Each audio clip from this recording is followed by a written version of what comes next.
మీతో అలాగే సంతానం స్తోత్రములు. వారు ప్రేమించి భూమి మీద వారు మాసం నుండి పెట్టాయి ఏర్పాటు చేసిన చక్కటి గృహాన్ని బట్టి స్తోత్రములు వందనాలు చేయించుకుంటున్నా. భూమి మీద వారి యొక్క ఆశలు తీర్చినట్లయితే స్తోత్రాలు. ఈ దినం నుండి వారు ఈ గృహంలో మాసం నుండి పెట్టాయి తండ్రి సిద్ధపరిచిన ఏర్పాటు విధానం బట్టి స్తోత్రములు వందనాలు చేయించుకుంటున్నాను. నేను తండ్రి వారి ఆశల ప్రాణాన్ని నేను తృప్తిపరచడానికి స్తోత్రాలు. యెహోవా ఇల్లు కట్టించినలా దాని ఖర్చు వారి ప్రయాసము వ్యర్థమే అనుసరించిన తండ్రి వారికి చక్కటి నివాసాన్ని మీరే అందించినందుకే స్తోత్రములు వందనాలు చేయించుకుంటున్నాను. నీతిమంతుని ఇల్లు గొప్ప ధన్యత అని మీరు సెలవిస్తున్నారు. మీ వాక్యంలో రాయబడిన మాటలు స్తోత్రాలు. నీతిమంతులు ప్రారంభం నుండి ఉచ్చాసనాదులు వినబడడం సెలవించిన తండ్రి ఇప్పుడు దాన్ని ఆధారం చేసుకుని ఈ వాక్యాన్ని కూడా వెల్లడించడానికి ఇస్తున్న కృపణ స్తోత్రములు. ఇద్దరు గృహ ప్రవేశంలో వీరితో సహాయపడుతున్న విధానం స్తోత్రాలు. ప్రార్థన ద్వారా వాక్యం చేత గృహాన్ని ప్రతిష్ఠించినారు. దైవజనుల చేత గృహాన్ని ప్రతిష్ఠించినారు. అందులో స్తోత్రాలు. పాడి పాటలు వాక్య ధ్యానము ఆశీర్వాదకరంగా చేయండి. దేవమ్మ తండ్రి టైం అధికమైంది అయినప్పటికీ కూడా సకాలంలో ముగించుకోవడానికి సహాయపడి కృపణ తెలుసుకొని మా మీద ప్రోత్సహించము. ఈ గృహం మీద ప్రోత్సహించము. దేవ గృహాన్ని దేవ మీరే ప్రతిష్ఠించి మహిమ పొందమని యేసుక్రీస్తు నామములో ప్రార్థించుకుంటున్నాం తండ్రి. ఆమేన్. పరిశుద్ధ గ్రంథం బైబిల్ నుండి సామెతల గ్రంథం 15వ అధ్యాయం. సామెతలు 15వ అధ్యాయం 6వ వచనాన్ని అందరం కలిసి చదువుకుందాం. సామెతల గ్రంథం 15వ అధ్యాయం 6వ వచనం మొదటి మాట. సామెతలు 15వ అధ్యాయం మొదటి మాట. నీతిమంతుల ఇల్లు గొప్ప ధననిధి. నీతిమంతుల ఇల్లు గొప్ప ధననిధి. దేవుడు చదవబడిన వాక్య భాగము ఆయన మనల్ని దీవించి ప్రభు మనతో మాట్లాడుతాక. మరి నాగేశ్వరరావు గారు అలాగే కుమారట అలాగే పిల్లలు వాళ్ళని ప్రేమించి దేవుడు వాళ్ళకి అనుగ్రహించిన శ్రేష్టమైన నివాస స్థలం, మరి చక్కటి గృహాన్ని వారు నిర్మించుకోవడానికి దేవుడు వారికి ఎంతో కృపను తీస్తూ వచ్చినాడు. మనం చదువుకున్న మాటలో ఒక చక్కటి మాట మనకు కనబడుతుంది. ఈ వచనంలో నీతిమంతుని ఇల్లు గొప్ప ధననిధి. కనుక నీతిమంతుని ఇల్లు ఎలాంటిదంట? గొప్ప ధననిధి. కనుక గొప్ప అనే మాట చాలా శ్రేష్టమైంది. కనుక నీతిమంతుని ఇల్లు చాలా మరి ఆశీర్వాదకరమైంది అని మనం చెప్పాలి. ఇంకో మాటలో రాయబడి వచ్చింది, నీతిమంతుని తల మీదకి ఆశీర్వాదములు వచ్చును. నీతిమంతుల తల మీదకి ఆశీర్వాదములు వచ్చును. మరి ఇల్లు గొప్ప ధన్యతగా ఉండాలి అని అంటే మరి ఏ అనుభవాలు ఉండాలి ఇంట్లో అన్న విషయము సామాన్యంగా మరి మన గృహాలు ఆశీర్వాద గృహంగా ఉండాలి, ఇల్లు ఆశీర్వదించబడాలి మరి అనంటే ఆ ఇంట్లో కొన్ని లక్షణాలు మనం కలిగి ఉండాలి. కలిగి ఉన్నప్పుడు దేవుడు నిజంగా ఇంటిని ఏ గృహంగా చేసేవాడు ఉంటాడంటే గొప్ప ధననిధిగా చేసేవాడు ఉంటాడు. ఆ గృహంలో మరి ఎల్లప్పుడూ కూడా అష్టైశ్వర్యాలతో నింపేవాడు ఉంటాడు. ఎవరి ఇల్లు ఆశీర్వదించబడేదిగా ఉంటుంది అని అంటే నీతిమంతుని ఇల్లు ఏం చేస్తాడంటే దేవుడు ఆశీర్వాదకరంగా ఉంచుతాడు. ఇప్పుడు మరి 1:25 అయింది. మరి కూడిక 11 గంటలకు స్టార్ట్ అవ్వాల్సింది 1:25 అయింది. మిమ్మల్ని ఇబ్బంది పెట్టాం. ఎందుకంటే ఇది ఏ టైం? భోజనం చేసి కొనుక్కునే టైం, నిద్రపోయే టైం. కాబట్టి ఈ అయ్యగారు ఎక్కాడు ఎంతసేపు చెప్తాడు అని అనుకోమాకండి. మీరు నాకుగానే సహకరిస్తే కొన్ని నిమిషాల్లోనే వర్తమానాన్ని ముగించేస్తారు. ఒకవేళ దేవుడు వాక్యం వినకుండా అటు ఇటు అక్కడ ఇక్కడ మీరు చూపుంటే వాక్యము పెరుగుతుంది, మీరు భోజనము చేయలేదు. నిశ్శబ్దంగా ఒక్క పావు గంట సేపు నా వాక్యాన్ని మీరు వింటే మరి త్వరగా మరి నా వర్తమానాన్ని ముగించేస్తారు. నీతిమంతుల ఇల్లు, మొట్టమొదటి గృహము నీతిమంతుని ఇంటిలో ఉండవలసింది ఏంటంటే లూకా సువార్త 19వ అధ్యాయంలో అక్కడ ఒక మనుషుడు మనకు కనబడతాడు. లూకా సువార్త 19వ అధ్యాయం, లూకా సువార్త 19వ అధ్యాయం 5వ వచనం. లూకా సువార్త 19:5. యేసు చోటికి వచ్చినప్పుడు కనులెత్తి చూసి, జక్కయ్య త్వరగా దిగుము, నేడు నేను నీ ఇంట ఉండవలసి ఉన్నదని ఆయనతో చెప్పగా.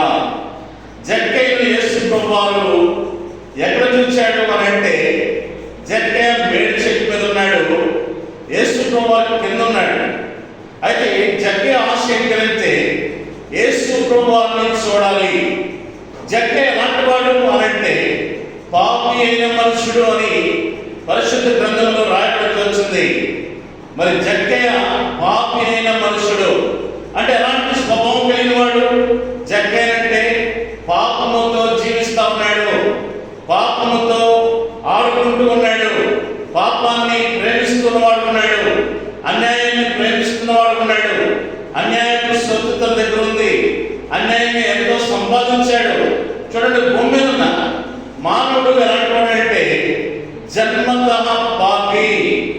అయితే పాపము నిర్మూలన కావాలి, పాపి పరిశుద్ధుడు కావాలని యేసు ప్రభువారి యొక్క ఆశ. అయితే జక్కయ్యకు ఒక ఆశ వచ్చింది. ఏంటి ఆశ అంటే యేసును చూడగోరాలి, యేసుని చూడాలి అన్న ఆశ జక్కయ్య హృదయంలోకి వచ్చి, జక్కయ్య మరి మేడి చెట్టు ఎక్కాడు. యేసు ప్రభువారు మార్గంలో వెళ్తున్నారు. జక్కయ్య పొట్టువాడైనందున యేసు ప్రభువారిని చూడలేకపోతున్నాడు. అయితే చూడాలని ఆశ ఉంది, మేడి చెట్టు ఎక్కాడు. యేసు ప్రభువారు కూడా ఎక్కడికి వచ్చి ఆగాడంటే మేడి చెట్టు క్రిందకి వచ్చి ఆగాడు. ఆగి ఏమనిపిస్తున్నాడు? జక్కయ్య త్వరగా దిగుము, నేడు నేను నీ ఇంట ఉండవలసి ఉన్నది. చూడండి, జక్కయ్య యేసు ప్రభువారిని చూచి వెళ్ళిపోదాం అనుకుంటే యేసు ప్రభువారు ఏమన్నాడు అక్కడంటే, నేడు నేను నీ ఇంట ఉండాలి, నీటికి రావాలని నేను ఆశపడుతున్నా. చూడండి ఎంత గొప్ప ధన్యత. సరే, యేసు ప్రభువారి ఇంటికి వెళ్ళకపోవడము ఆ ఇల్లు ఎలా ఉందనంటే పాపముతో ఉంది, ఆ ఇల్లు ఎలా ఉందనంటే అక్రమముతో ఉంది, ఆ ఇల్లు ఎలా ఉందనంటే నెమ్మది లేకుండా ఉంది, ఆ ఇంట్లో సంతోషం లేకుండా ఉంది. ఇంట్లో బోలంత ధనం ఉంది, బోలంత ఆస్తి ఉంది, డబ్బు సమకూర్చుకున్నాడు, కానీ హృదయంలో నెమ్మది లేదు, ఇంటిలో నెమ్మది లేదు. కారణం ఏంటంటే ఆ ఇంటిలో యేసు ప్రభువారు ప్రవేశించినంత కాలం కూడా ఇల్లు పాపముతో ఉంది. ఎప్పుడైతే యేసు ప్రభువారు ఆ ఇంటికి వెళ్ళాలని మరి ఉద్దేశించాడో వెంటనే జక్కయ్య కూడా ఆశ వెంటనే తీసుకుని వెళ్ళిపోయాడు, ఇంటికి తీసుకుని వెళ్ళాడు. ఆ ఇంట్లోకి యేసు ప్రభువారు వెళ్ళగానే అక్కడ రాయబడిన మాట ఏంటంటే చక్కటి మాట. ఆ ఇంటికి ఏమొచ్చిందంటే రక్షణ వచ్చిందంట. ఏమొచ్చింది? రక్షణ. కనుక ఆ ఇంట్లోనికి యేసు ప్రభువారు వెళ్ళగానే ఆ ఇంట్లోనికి రక్షణ. ఇల్లు దేనితో అలంకరింపబడిందనంటే రక్షణతో అలంకరించబడుతూ వచ్చింది. ఏ గృహాన్ని దేవుడు గొప్ప ధన్యతగా చేస్తాడు అనంటే ఏ ఇంట్లో అయితే రక్షణ ఉంటుందో, ఏ ఇంట్లో అయితే పాపం గురించి విమోచన ఉంటుందో ఆ ఇంటిలో ఏముంటుందనంటే రక్షణ ఉండేదిగా ఉంటుంది. నిజంగా మరి కుమారుడు రక్షించబడింది, నాగేశ్వరరావు గారు కూడా రక్షించబడ్డాడు. అయితే వెనుకబడిన పరిస్థితి, పిల్లలు కూడా మరి ఏం చేయబడాలంటే రక్షించబడాలి. అప్పుడు ఆ ఇంటిలో ఏ ఆనందం ఉంటుందంటే పరమానందం ఉంటుందంట. కనుక ఆ రక్షించబడిన ఇల్లు ఒక చిన్నపాటి స్వర్గంలా ఉండేదిగా ఉంటుంది, పరలోకములా ఉండేదిగా ఉంటుంది. కనుక చక్క ఇల్లు ఇప్పుడు ఎట్లా మారిపోయిందంటే రక్షణ క్రమంగా మారిపోతూ వచ్చింది. ఆ ఇంటిలో ఎంతో సంతోషం. అందుకే అన్నట్టు వచ్చినాం. అందుకే యేసు ఇతడు అబ్రహాము కుమారుడై నేడు ఇంటికి రక్షణ వచ్చింది. ఇంట్లో మరి కుమారుడికి ఇంట్లో ఏముండాలంటే రక్షణ ఉండాలి.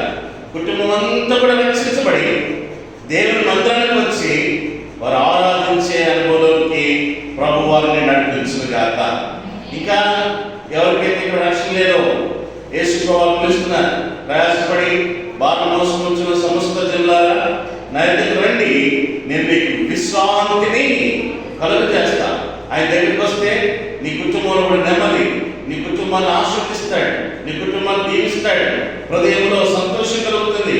అంత మాత్రమే కాదు, చేయకపోతే పరలోక రాజ్యంలోనికి మనకు ప్రవేశిత దొరుకుతుంది. ఇంత గొప్ప రక్షణను నిర్లక్ష్యం చేస్తే ఎలా తప్పించుకుంటాం? శిలువలో నీ రక్షణ కొరకై ఆయన ఆఖరి బట్టి వరకు కూడా రక్తాన్ని కాల్చి ప్రాణాలు పెట్టి ఆయన తిరిగి లేచినాడు. ఆయన విశ్వాసం ఉంచితే గొప్ప రక్షణ, పాప క్షమాపణ. ఇంట్లో ఏమన్నారంట? కుమరక రక్షణ. రెండవది ఆది కాండము 18వ అధ్యాయం, ఆది కాండము 18వ అధ్యాయం 1, 2, 3 వచనాల్లో మనం చూస్తే అక్కడ ఏ గుడారం అంటే అబ్రహాము యొక్క గుడారం, అబ్రహాము ఇల్లు. నేను రెఫరెన్స్ పద్ధతి చూపించను. అక్కడ ఏ ఇల్లు అంటే అబ్రహాము గుడారం. అబ్రహాము దగ్గరికి ఎండవేళ దేవదూతలు వచ్చినారంట. వెంటనే అబ్రహాము కూడా ఎక్కడున్నాడంటే మరి గుడారంలో ఉన్నాడు. గుడారంలో ఉండగానే వాటిని దూరం నుంచి చూసి ఏం చేసినాడు అబ్రహాము అంటే వాటిని ప్రేమతో తన ఇంటికి ఆహ్వానించినాడు. ఆహ్వానించి ఏం చేసినాడు? వారి కాళ్ళు కడుక్కోవడానికి నీళ్ళిచ్చాడు. తర్వాత ఒక చెట్టు కింద మంచు వేసినాడు. వాళ్ళు కూర్చోండి లేక కొంచెం పడుకోండి, శాంతించుకోండి అని చెప్పి శార ఎక్కడుందంట? గుడారంలో ఉందంట. ఎక్కడుందంట? గుడారంలో ఉంది. వెంటనే శార చెప్పాడు అబ్రహాము. ఏమని చెప్పినాడంటే, అమ్మ మన ఇంటికి దేవుని దూతలు వచ్చారు, లేక దేవుని పనివారు వచ్చారు. వారికి 3 మానికల పిండి కలిపి ఏం చేయమన్నాడు? రొట్టెలు చేసి పెట్టు. ఆయన అబ్రహాము కూడా త్వరగా ఎక్కడికి వెళ్ళాడంటే మందల దగ్గరికి వెళ్ళాడంట. మందల దగ్గరికి వెళ్ళి ప్రొవ్విన దూడ, చూడండి ఎంత గొప్ప. మరి దేవుని సేవకులను ప్రేమించినప్పుడు, దేవుని సేవకులకి ఆధిక్యత ఇచ్చినప్పుడు, దేవుని సేవకుల్ని ఇంటికి ఆహ్వానించినప్పుడు, దేవుని సేవకులు ఒకవేళ నీకు తెలియకుండానే వారి దగ్గరికి రావచ్చు. అట్లా వచ్చినప్పుడు వారిని గుట్టి చేతులతో మనము పంపకూడదు. చూడండి ఇక్కడ అబ్రహాము గుట్టి చేతులతో లేక వారికి ఏమి పెట్టకుండా పంపించలేదు. వారు దేవుని సేవకుల్ని మనం గౌరవించినప్పుడు, ఘనపరిచినప్పుడు నీ కుటుంబాన్ని దేవుడు ఘనపరిచేవాడు ఉంటాడు. అయితే దేవుని సేవకులు వచ్చారు. అబ్రహాము శార 3 మానికల పిండి కలిపింది. తర్వాత అబ్రహాము కూడా ప్రొవ్విన దూడను వధించినాడు. మాంసాన్ని తీసుకొచ్చాడు వండి. చక్కగా 3 మానికల పిండితో రొట్టెలు చేశారు. ఆ తర్వాత దేవుని దూతలకు లేక దేవుని సేవకులకు అబ్రహాము పెట్టాడు. పెట్టిన తర్వాత దేవుని సేవకులు వెళుతూ వారిని ఏం చేసినారంటే ఆశీర్వదించారు. ఏది కుమారుడు ఉందా? ఆమె దారాన్నదే మన దారం అంతా అన్నట్టుంది. ఇంటికల్లా వాళ్ళు ఎవరు లేరు ఇక్కడ. ఎవరికి చెప్పుకోవాలా? చూడండి ఇప్పుడు ఏం చేసినారు వాళ్ళు? దేవుని సేవకుల్ని ప్రేమించినప్పుడు వాళ్ళు నీ అవసరతలను తీరుస్తారు. అబ్రహాము, శారా వాళ్ళకు చాలా ఆస్తి ఉంది, ధనం ఉంది, బంగారం ఉంది, పనివారు ఉన్నారు, తర్వాత ఒంటెలు ఉన్నాయి, గొర్రెలు ఉన్నాయి, అన్నీ ఉన్నాయి. కానీ ఒక కొరత ఉంది. ఏంటి ఆ కొరత అంటే ఏదైనా సంతానము. వాళ్ళకి మాంసము రొట్టెలు పెట్టిన తర్వాత వాళ్ళు ఏం చేశారంటే తిని వాళ్ళు వెళుతూ అబ్రహాము, శారాతో మాట చెప్పారు. ఏమని చెప్పినారంటే మరలా మేము మీదికి మరలా సంవత్సరానికి ఇక్కడికి వస్తాము, అప్పుడు శారా ఒడిలో ఒక కుమారుడు ఉంటాడు. చూడండి, అప్పటికే అబ్రహాము వయస్సు రమారమి 100 సంవత్సరాలు. అలాగే శారా ఆమె కూడా దాదాపుగా 90 ఏళ్ళకి వచ్చేసింది. గర్భం ఉడికిపోయింది, ప్రయోజనం లేదు. నిరుత్సాహంలో ఉన్నారు, దుఃఖంలో ఉన్నారు, వ్యాధులతో ఉన్నారు, భయంతో ఉన్నారు. అయితే వారు ఆస్వాదించారు. ఏమని? మీరు వస్తాం, మరలా నీ చేతిలో ఏమంటారు? కుమారుడు. శారా అంట గుడారంలో ఉండి విని ఏం చేసిందంట? నవ్విందంట. చూడండి, అయితే దేవుడు సేవకుల్ని ఏ గుడారం అయితే ప్రేమిస్తుందో, ఏ ఇల్లు అయితే ప్రేమిస్తుందో, ఎవరైతే ప్రేమిస్తారో వారిని దేవుడు తప్పకుండా వారి అవసరం తీరుస్తాడు. దేవుడు సేవకుల్ని ఇంటికి వచ్చినప్పుడు వాళ్ళ చిన్న చూపు చూడకూడదు. వారు ఎందుకు వచ్చారో ఏంటో, లేక ధ్యానంగా, లేక అమ్మ ఇప్పుడే ఎందుకు వచ్చాడు, ఇప్పుడే రావాలన్నా మాకు చెప్పు రాకుండా మాకు కనీసం ఏం చేయలేదు, ఫోన్ అన్నా చేయలేదు. వారు వచ్చినారంటే నీ కుటుంబానికి క్షేమం, వారు వచ్చారంటే నీ కుటుంబానికి ఆశీర్వాదం, వారు వచ్చారంటే నీ కుటుంబంలో ఉన్న ప్రతి అవసరత తీర్చబడేదిగా ఉంటుంది. వారికి నువ్వు ఏదో ఇవ్వాల్సిన అవసరం లేదు, ఇవ్వాలి. అయితే నువ్వు ఇస్తే ఇంకా దేవుడు నీకు అత్యధికంగా ఇస్తాడు. ఒకవేళ వాళ్ళు నువ్వేమీ ఇవ్వకపోయినా ప్రార్థన చేసి వెళ్తే నీ కుటుంబానికే ఆశీర్వాదం, దీవెన. దేవుడు సేవకులను ప్రేమించే కుటుంబంగా ఈ కుటుంబం ఉండాలి. ఇది రెండవ విషయం. మూడవది మనం చూస్తాం. చూడండి, మార్కు సువార్త 2వ అధ్యాయం 1-2 వచనాల్లో కపెర్నహూములో ఒక ఇల్లు ఉందంట. కపెర్నహూములో ఒక ఇల్లు. ఆ ఇంట్లో ఏముందనంటే ఎవరున్నారు? ఆ ఇంట్లో యేసు ప్రభువారు ఉన్నారు. యేసు ప్రభువారు ఆ ఇంట్లో ఏం చేస్తున్నారంటే వాక్యమును బోధిస్తా ఉన్నారు. వాక్యం బోధిస్తా ఉంటే అనేకులు ఆ ఇంటికి వచ్చినారు. యేసు ప్రభువారు మాటలు వింటున్నారు. యేసు ప్రభువారి మాటలకు ఆకర్షించబడ్డారు. ఎందుకంటే ఆయన నిత్య జీవపు మాటలు గలవాడు. ఆయన మాటలో ఆకర్షణ శక్తి ఉంది. ఆ మాటలు ఓదార్చేవి, ఆ మాటలు బలపరిచేవి, ఆ మాటలు మనల్ని శక్తితో నింపేవి. కాబట్టి అనేకులు వచ్చి వాక్యాన్ని వింటున్నప్పుడు ఆ ఇంటికి ఒక ఆయన తీసుకొచ్చారంట. ఎవరిని అంటే పక్షవాతం కలిగిన వాడు, పక్షవాయువుల వల్ల ఒకరిని తీసుకొచ్చారు. 4 చేత మోయించుకొని తీసుకొచ్చారు. అయితే ఖాళీ లేదు, ఇంటి పైకప్పు విప్పేశారట. ఇంటి పైకప్పు విప్పి ఏం చేశారంటే యేసు ప్రభువు దగ్గరగా ఆ వ్యక్తిని దించారు. దించగానే యేసు ప్రభువు అన్నాడు, ఏమన్నాడు? పాపములు క్షమింపబడినవి. కనుక వెంటనే యేసు ప్రభువు ఆ వ్యక్తిని పాపము క్షమించి స్వస్థతనిచ్చి నడిపించి పంపించినాడు. దేవుని మాటలు ఏముందంటే శక్తి ఉంది. నీ కుటుంబంలో మూడవది ఏముండాలంటే దేవుని వాక్యం. అంత మాత్రమే కాదు, యేసు ప్రభువు వారికి ఏమన్నా ప్రథమ స్థానం ఉండాలి. ఆ ఇంటికి వాడు పైకప్పు విప్పుతుంటే ఏమాత్రం కూడా ఆటంకపరచల. అంటే ఆ ఇల్లు ఏ ఇల్లు అంటే సమర్పణతో కూడిన ఇల్లు. కనుక నీ ఇంట్లో కూడా సమర్పణ ఉండాలి. దేవుని కొరకైన సమర్పణ నువ్వు కలిగి ఉన్నప్పుడు దేవుని కొరకే నీ జీవితాన్ని సమర్పించాలి, నీ ధనాన్ని సమర్పించాలి, నీ ఇంటిని సమర్పించాలి. తర్వాత నీకు కలిగిందంతా కూడా దేవుడి కొరకై సమర్పించే వారంగా ఉండాలి.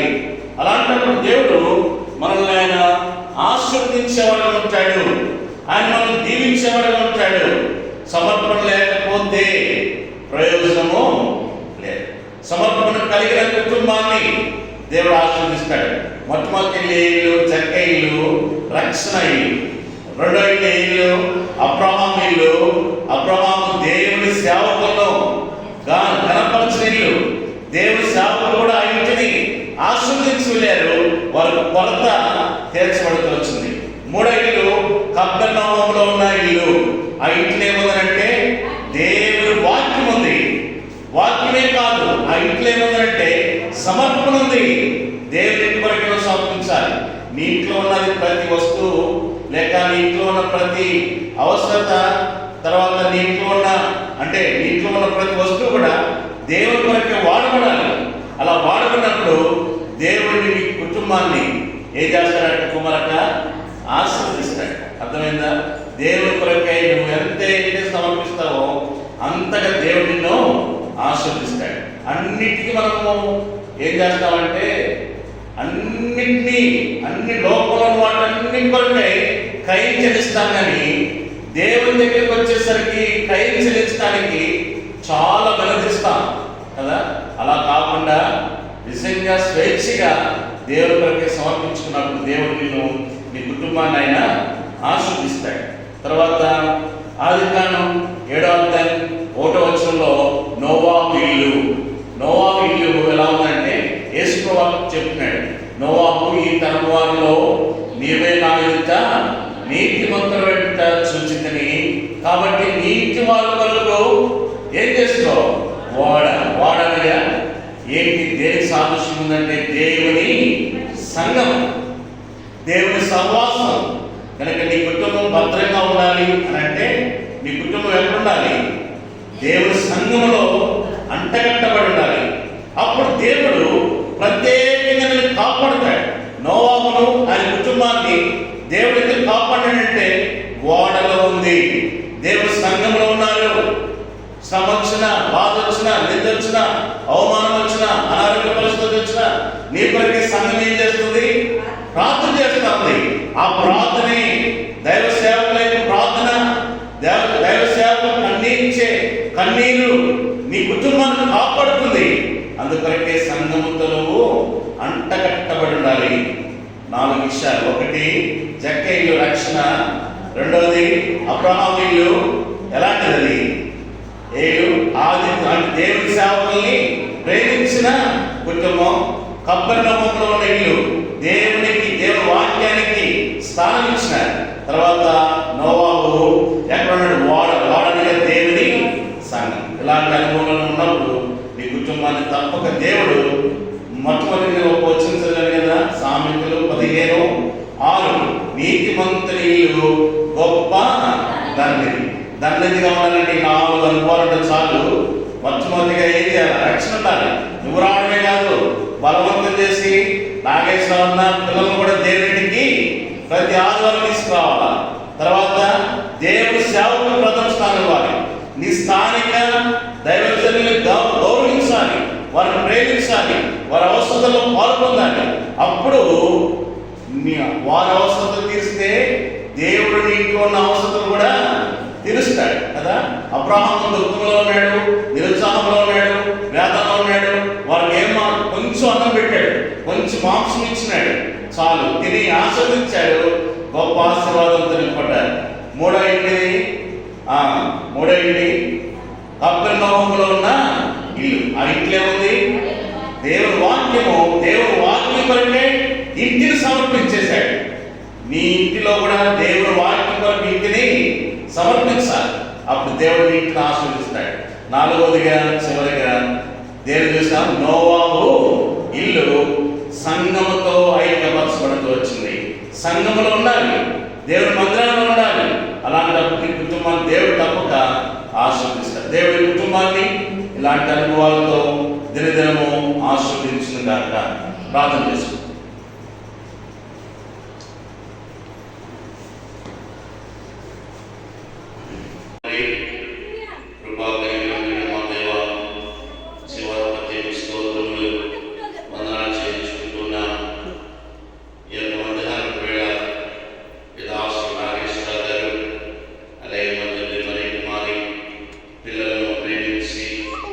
భూమి మీద వారిని నాశనం చేయడం ఏర్పాటు చేసిన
ఎంతో నమ్మదగిన దేవా, మా దేవుడవై మాకిచ్చితివి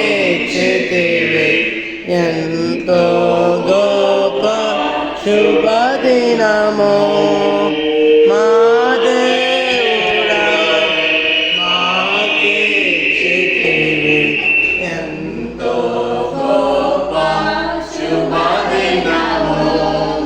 మేమందరము ఉత్సాహించి సంతోషించెదము. మేమందరము ఉత్సాహించి సంతోషించెదము. కొనియాడెదము మరువబడని మేలుల చేసెనని. కొనియాడెదము మరువబడని మేలుల చేసెనని. ప్రేమలు మా తండ్రి, పరిశుద్ధులైన మా దేవ, మీ ఘనమైన నామమును బట్టి మీకు వందనాలు చెల్లిస్తున్నాం. ఇంతవరకును మీరు తోడుగా ఉన్నందుకై మీకు వందనాలు చెల్లిస్తున్నాము. మా ప్రియులు నాయసరావు మరికొందరు ప్రార్థిస్తున్నాం, రక్షించుకున్నారు. ఆ రక్షణలో కొనసాగడానికి ఇచ్చినటువంటి దేవా మీ యొక్క తలాంతులను బట్టి మీకు వందనాలు చెల్లిస్తున్నాం. నాయసరాస్తాలు బలపరిచి మరికొందరు జ్ఞాపకం చేసుకొని దేవా వారి బిడ్డలు జ్ఞాపకం చేసుకొని అనేక పరిస్థితులు వెళుతున్నప్పటికీ మీరు మీ సొంత సమయంలో ఒక చక్కని ఇంటిని మీరు నిర్మించి ఇచ్చారని బట్టి మేము స్తుతిస్తున్నాం.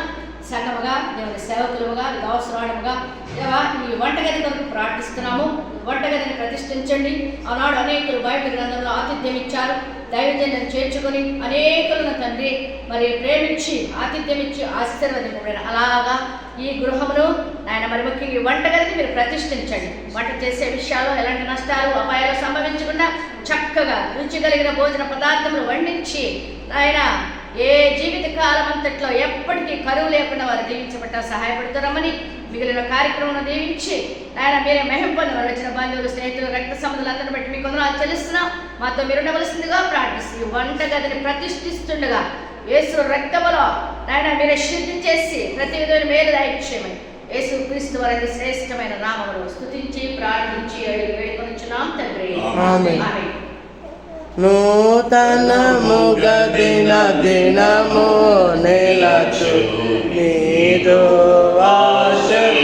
ఆశయతమాపై. నూతనముగ దిన దినము నిలచు నీదు ఆశయతమాపై. ఖ్యాతిగా నిలచే నీ నామమును కీర్తించెదమిప్పుడు. ఖ్యాతిగా నిలచే నీ నామమును కీర్తించెదమిప్పుడు. ప్రీతితో మా స్తుతులర్పించెదము దాక్షిణ్య ప్రభువా. ప్రీతితో మా స్తుతులర్పించెదము దాక్షిణ్య ప్రభువా. స్తుతియో మహిమ ఘనత నీకే యుగ యుగముల వరకు. ఎంతో నమ్మదగిన దేవా, ఎంతో నమ్మదగిన దేవా. ప్రేమ తండ్రి స్తోత్రాలు. మరొకసారి నాగేశ్వర గారు కుమారక్క పిల్లలను బట్టి స్తోత్రాలు. వారిని ప్రేమించి వారికి అనుగ్రహించిన నూతన గృహాన్ని ఈ నూతన గృహంలో ముఖ్యంగా బెడ్రూమ్ కొరకే ప్రత్యేకంగా ప్రార్థిస్తుంటున్నాం. ఈ రూమును పరిశుద్ధపరచండి, పవిత్రపరచండి. దీంట్లో బిడ్డలు విశ్రాంతి తీసుకుంటున్నప్పుడు వారికి మంచి విశ్రాంతిని మీరు అనుగ్రహించి వారి ప్రాణములకు శాంతి ఇచ్చి దేవపర సంబంధమైన ప్రతి ఆలోచన మీరు కలుగు చేసి దేవ వారి యొక్క ప్రతి పరిస్థితుల్లో కూడా ఈ రూములో ఉన్నప్పుడు వారు ఎంతో నెమ్మది పొందగలిగినట్లుగా సహాయం చేయండి. తన ప్రియులు నిద్రించుండగా ఆయన వారికి ఇచ్చుచున్నాడు అన్నట్లుగా ప్రభువా ఆ మాటను కుటుంబ పక్షాన మీ బిడ్డల పక్షాన్ని నెరవేర్చి మీరు మహిమ పొందము. ఈ రూమ్ అంతటిని కూడా కలవలసిన నిత్య నిబంధన రక్తము చేత శుద్ధి చేసి మీరు మహిమ పొందమని, భూ సంబంధమైన ప్రతి ఆశీర్వాదము, పరలోక సంబంధమైన ప్రతి ఆశీర్వాదము బిడ్డలకు మీరు అనుగ్రహించి మీరు మహిమ పొందమని యేసు క్రీస్తు నామములో ప్రార్థించి వేడుకుంటున్నాం తండ్రి. ఆమేన్.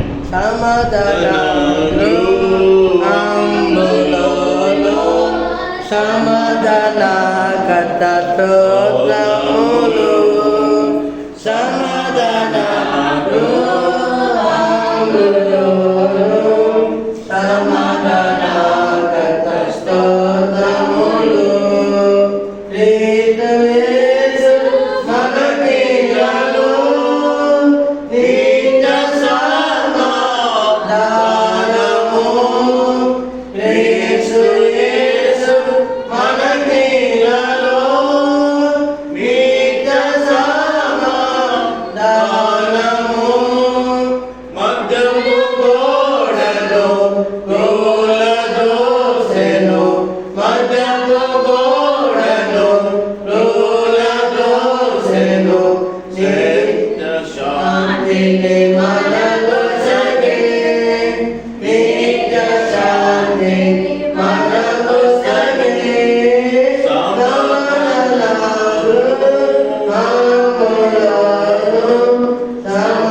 సమాధానకర్త స్తోత్రములు. మా ప్రియ పరలోక తండ్రి, మరోసారి ప్రార్థించిన కాలము తండ్రి యొక్క మరి నాయకులు పరిపూర్ణ జ్ఞాపకం చేసుకోండి. రోజు మాట్లాడిన జ్ఞాపకం చేసుకోండి. వారికి బట్టి వర్ణాలు యొక్క తండ్రి మాస్టర్లు ప్రార్థన చేస్తున్నాం, సహాయం చేయండి. వారికి గడిపే సమయం వేరుగా నాశనం చేయండి. యొక్క ఈ దినం జరిగే గుడిలో తోడ్పడతామని మీ రాజు చాలా మా స్తోత్రాలు. వారి విభాగించాలి మీ స్తోత్రాలు. నీతి మంత్రులు కూడా సెలవిస్తుంది తండ్రి. సంవత్సరంలో మీరే తెలియని స్తోత్రాలు. మీకు ఈ సమయంలో మీరు కలగ చేయండి. కుడిలో గుర్తు సహాయం చేయమని, సేవకులను జ్ఞాపకం చేసుకోమని సహాయం చేయమని మరోసారి ఈ గడువును ప్రార్థన చేస్తున్నాం. నేను అటువంటి పోషించండి, సహాయం చేసి గుర్తుంచమని యేసు క్రీస్తు నామములో స్తుతించి ప్రార్థించి వేడుకున్నాం తండ్రి. ఆమేన్.